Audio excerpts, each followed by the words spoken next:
హెచ్చరిక, దైవజనుని హెచ్చరిక. యెహోవా ప్రతిష్టని పట్టుకొని సాగుచు బూరలు ఊదుచుండగా యెహోవా నిబంధన మందసము వారి వెంట నడిచెను. యోధులు బూరలు ఊదుచున్న యాజకులను ముందుగా నడిచిరి, దండు వెనుకటి భాగమున మందసపు వెంబడి నడిచెను. యాజకులు వెళ్ళుచు బూరలు ఊదుచుండిరి.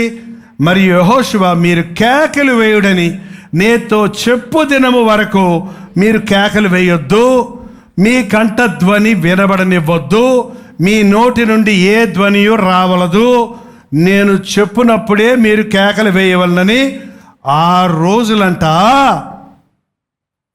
6 రోజులు యాజకులకు పనుంది, యోధులకు పనుంది. బోరలు పట్టుకొని వెళ్ళాలి కానీ ఊదటంలా, ఊదినప్పుడే పట్టుకెళ్తాను ఇప్పుడు ఎందుకు బైబిల్ అంటాడు కొంతమంది. ఇవాళ బైబిల్ పట్టడం నాకు ఇవ్వలేదు కదా, నాకెందుకు బైబిల్?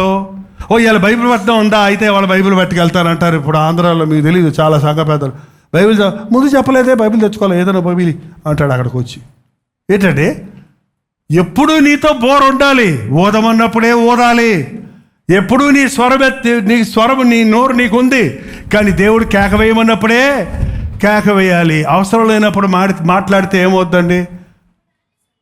అవసరమైనప్పుడు మాట్లాడరు, అవసరం లేనప్పుడు మనుషులతో మాట్లాడటానికి నోరు తెరుస్తున్నాం, దేవునితో మాట్లాడటానికి నోరు తెరవలేకపోతున్నాం. అందుకే మన బతుకులేట్ అయిపోతున్నాయి. మనుషుల దగ్గర నోరు మూసుకోవటం నేర్చుకోండి, దేవుని దగ్గర నోరు తెరవటం నేర్చుకోండి. నింపుతానన్నాడు దేవుడు. మనుషుల దగ్గర నువ్వు ఎంత తక్కువ మాట్లాడితే నీకు అంత మర్యాద ఉంటుంది. ఎక్కువ మాట్లాడేవాడు, పెక్కు మాటలు మాట్లాడేవాడు బుద్ధిహీనుడు అవుతాడు. అవసరం లేని మాటలు మాట్లాడేవాడు సాతానుకు చోటిస్తాడు. మీ మాటలు తక్కువ ఉండాలి. అడిగిన దానికి సమాధానం చెప్పమంటే అప్పుడు మాత్రం భేదాలు చెప్పరు. మరి భయమో తెలీదో అది చాలా మందిలో ఆ స్వభావం నేను చూస్తున్నాను. నువ్వు తప్పు చేయనప్పుడు నువ్వు దేనికి భయపడాల్సిన అవసరం లేదు. తప్పు చేసినా కూడా భయపడాల్సిన అవసరం లేదు. తప్పు చేశాను అని ఒప్పుకునే వాడికి భయం ఏముంది? తప్పు చేసి దాన్ని కప్పుకోవాలనుకునే వాడికి భయం వస్తుంది అంతే. 6 రోజులు ఇంతమంది జనం, కొన్ని లక్షల మంది జనం, అందరు జరగమన్నాడు, కొంతమంది కాదు. పిల్ల పెద్ద, చట్టి బిడ్డల తల్లులు, గర్భవతులు, ముసలోళ్ళు. నేను ముసలోడిని అంటే కుదరదు. వాగ్దానం కావాలంటే ముసలోడమైనా మోకాళ్ళ మీద పడాలి. వాగ్దానం కావాలంటే గర్భిణీ స్త్రీవైనా దేవుని సన్నిధికి రావాలి. వాగ్దానాలు కావాలంటే కొత్తగా పెళ్ళైన వాళ్ళైనా మీ దాంపత్య జీవితంలో దీవెన కావాలంటే దేవుని సన్నిధికి రావాలి. అదేంటండి, పెళ్ళైన వాళ్ళు మొదట అత్తగారింటికి వెళ్తారేంటారంటే యేసయ్య ఇంటికి రాకుండా, దేవుని మందిరానికి రాకుండా, పెళ్ళైంది కదా వాళ్ళు ఏరు నూతన దంపతులు అంటే వాళ్ళ అమ్మగారింటికి వెళ్ళారు, వీళ్ళ అత్తగారింటికి వెళ్ళారు, ఆ ఊరంతా తిరిగి హానీమూన్కి వెళ్ళారు. ఎక్కడుందిరా హానీమూన్? నీకో నా హానీమూన్ నా యేసయ్యతో ఉందనండి. కాదా? దేవుని మందిరంలో ఉండే భాగ్యం కంటే వేరే భాగ్యాలు ఉన్నాయా మీకు? ఇంతకంటే ఎక్కువ ఆనందించే స్థలాలు ఉన్నాయా? ఖచ్చితంగా మీరు విశ్వాసులు కాదు. ఖచ్చితంగా మీరు దేవుని బిడ్డలు కానే కాదు. మీరు దేవుని బిడ్డలైతే దేవునిని ప్రేమిస్తారు, దేవుని సన్నిధిని ప్రేమిస్తారు. మీరు లోకస్తులైతే లోకంలో ఉన్న ఆడంబరాలను ప్రేమిస్తారు. 6 రోజులు మౌనంగా ఉండండి అంటే ఏం మాట్లాడకూడదు, శబ్దం రాకూడదు. He's disciplining the people. క్రమము శిక్షణను అంగీకరించని వాడు బాగుపడ్డాడు. క్రమశిక్షణ వద్దు, I want to live as I want అన్నవాడు జీవితంలో సాధించలేడు. I want to control myself. నన్ను నేను అదుపు చేసుకుంటున్నాను. పౌలే అన్నాడు, ఇతరులకు బోధించిన తర్వాత నేను భ్రష్టుని అవుతానేమోనని నన్ను నేను నలగొట్టుకుంటున్నాను. I control. నాకు తినాలనిపిస్తుంది తిన్నో, నాకు నిద్ర వస్తుంది నేను నిద్రపోను అని చెప్పగలరా? నిద్ర వస్తే నిద్రపో, తినాలంటే తిను, పోవాలంటే పో. ఏది పడితే అప్పుడు ఎట్టా క్రమంగా లేని వాళ్ళే ఇప్పుడు అప్పులు పాలైపోతాం. జీవితంలో గురి లేదు, గమ్యం లేదు. వయసు పెరిగిపోయిన 30 ఏళ్ళు, 40 ఏళ్ళు, 50 ఏళ్ళు వచ్చిన బుద్ధి లేదు, సిగ్గు లేదు కొంతమంది జీవితాల్లో. విశ్వాసాలు అడబడే వాళ్ళు నేను చెప్పేది. I'm not talking about the worldly people. విశ్వాసాలు అడబడే వాడి జీవితంలో don't have a maturity after 40 years at least. 40 సంవత్సరాలు దాటిన తర్వాత ఏం చేస్తున్నాను నేను? 30 సంవత్సరాలు దాటింది, నా బాధ్యత ఏంటి? నా టీనేజ్ దాటి బయటకు వచ్చారు, నాకు పట్ల దేవుని చిత్తం ఏంటి, నా వృద్ధాప్యంలోకి వచ్చేసరి ఇంకా ఏమైనా నా కొరకు దేవునికి పని ఉందా అనే ఆలోచనలు, ఆశలు మనకు లేకపోతే వాటిని ఎలా పొందుకుంటామండి? క్రమం అనేది చాలా చక్కగా ఉండాలి.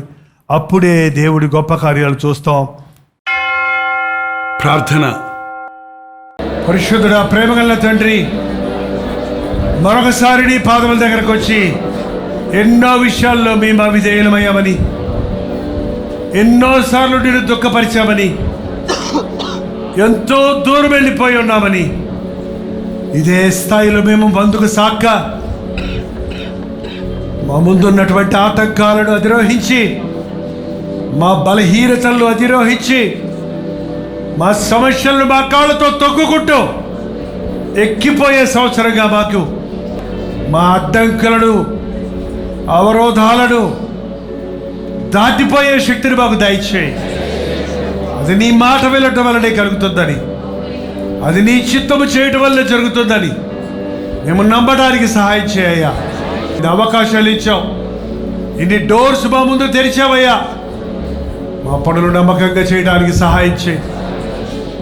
యాజకుల పనులు యాజకులు చేయడానికి, యోధుల పనులు యోధులు చేయడానికి, నాయకుల పనులు నాయకులు చేయడానికి, ప్రజల పనులు ప్రజలు చేయడానికి, ఎవరి బాధ్యతలో వారు ఆరితేరి నీ నామాన్ని మహిమపరచినట్లుగా, పరిశుద్ధాత్మను మా మందిరములో చూచినట్లుగా, పరలోకపు మహిమతో మేమందరము నిపబడినట్లుగా నీ కార్యాలు జరిగించి సాతాను కోటలను పడగొట్టును. ఆయన అపవాది తంత్రాలను ఎదిరించే శక్తి దయచే.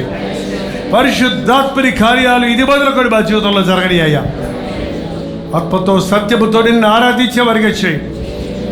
ఈ పరిశుద్ధాత్మ కార్యములు ఈ మందిరంలో జరిగించమని క్రీస్తు నామంలో అడుగుచున్నాను తండ్రి, ఆమేన్.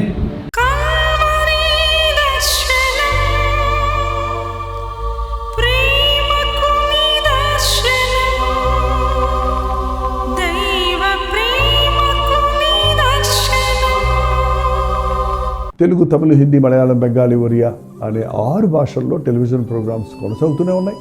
భారభరితమైన పరిచయంలో మీరు సహకరించాలని ఆశిస్తే, ప్రభు మిమ్మల్ని ప్రేరేపిస్తే మీ విరాళాలు, కానుకలు డాక్టర్ జై ఫౌండేషన్స్ అనే ట్రస్ట్ నెంబర్కి మీరు పంపించవచ్చు. అవి నేరుగా టీవీ ఛానల్స్కి వెళ్తే అందులో ఏది మేము మా సొంత ఖర్చుల కొరకు ముట్టుకోవటం లేదు, వేరే పరిచయ కొరకు ముట్టుకోవటం లేదు. టెలివిజన్ పరిచయలో ఇంకా సువార్త అనేది వారికి అది అందించాలని ఆశతో ఒక 20 సంవత్సరాలుగా కొనసాగుతున్న పరిచయం కొరకు ప్రార్థించండి, మీ సహకారాన్ని అందించండి. ఈ విషయంలో మీకు ఇంకా వివరాలు కావాలంటే 89393939 అనే నెంబర్కి మార్నింగ్ 10 నుంచి ఈవినింగ్ 10 లోపల మీరు ఫోన్ చేయండి. వివరాలు గురించి తెలియజేస్తాను.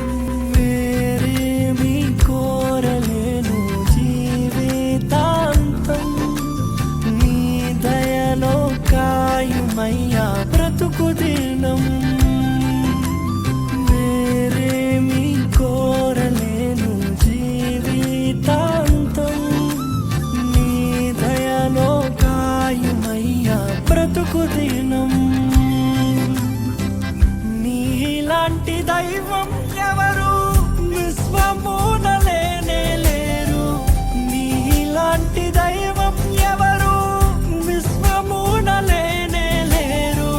పరమ తండ్రి నీకే వందనా, నీదు బిడ్డగానే సాగేదా.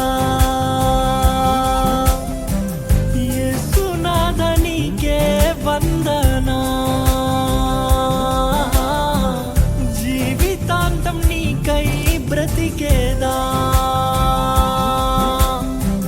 పవిత్రాత్మ నీకే వందనా.